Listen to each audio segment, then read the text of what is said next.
अस्सलाम वालेकुम नाजरीन, आप देख रहे हैं JN न्यूज़ और मैं हूं आपकी होस्ट रुबीना चौधरी।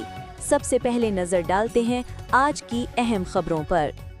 खबर शामिल करते हैं Muhammad Ali Saadi, crime reporter, JE news.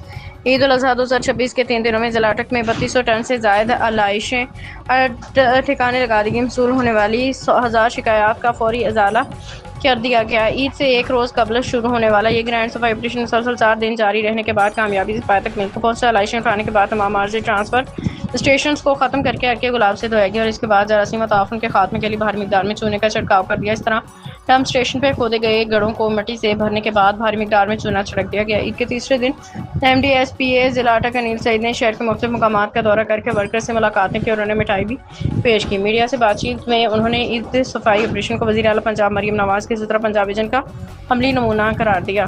शहरियों की जानिब से मसूल होने वाले तमाम शिकायत का बरवक्त अजाला यकीनी बनाया जाए। डिप्टी कमिश्नर अटक राव आतिफ रज़ा ने असिस्टेंट कमिश्नर आरिफ कुरैशी के हमरा खुद के ईद के तीनों दिन शहर के मुख्तलिफ मकामात ट्रांसफर स्टेशन कंट्रोल रूम के लिए दौरे करके मोटर मॉनिटरिंग को यकीनी बनाया गया है। 3216 से ज़्यादा वर्कर्स और 655 गाड़ियाँ मशीनरी फील्ड में मुतहरिक रहीं।